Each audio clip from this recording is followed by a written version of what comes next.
Қайырлы күн оқырмандар, Түс Жору каналына қош келдіңіздер. Бүгін мен сіздерге шығыс күнтізбесі бойынша 2026 жылы қызыл отты жылқы жылы туралы толық ақпарат беретін боламын. Видеоны соңына дейін қараңыздар. Видеоны бастамас бұрын каналға жазылып өтуді ұмытпаңыздар. Каналымнан бұдан да басқа түс жоруларды таба аласыздар. Шығыс күнтізбесі бойынша 2026 жыл қызыл отты жылқы жылы. Ол 2026 жылдың 17 ақпанында басталып, 2027 жылдың 5 ақпанына дейін жалғасады. Бұл кезең қуатты энергияның, батыл әрекеттердің, ішкі еркіндік пен күрт өзгерістердің жылы ретінде сипатталады. Жылқы шығыс жұлдызнамасындағы 12 жануардың жетіншісі. Ол қозғалыс пен даму, тәуелсіздік пен табандылық символы. Ал от стихиясы, қытайша ян от, бұл белгінің табиғатын одан сайын күшейтіп, оған жігер, құмарлық, тез шешім қабылдау мен шығармашылық серпін береді. Осы екі элементтің бірігуі 2026 жылды ерекше мазмұнды әрі эмоционалды етеді.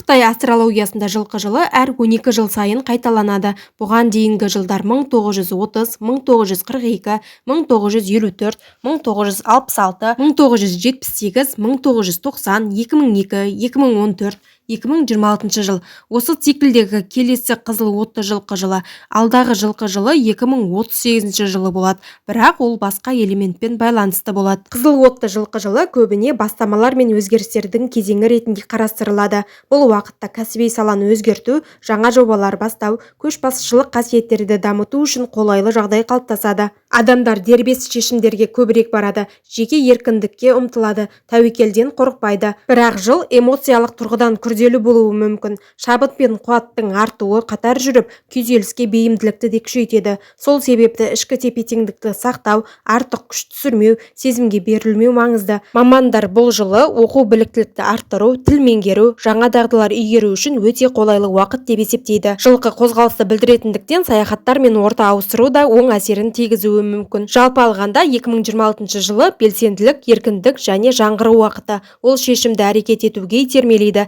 бірақ табысты болу үшін эмоцияны басқару мен ішкі тәртіпті сақтау қажет. Бүгінгі берген ақпаратым сіздерге қызықты болған болса, каналға жазылып, лайк басып, пікір қалдырып және достарыңызбен бөлісіп өтуді ұмытпаңыздар. 2026 жылқы жылы сіздерге мол байлық, табыс және бақыт әкелсін. Видеоның соңына дейін қарағандарыңызға рахмет. Сіздермен болған Түс Жору каналы.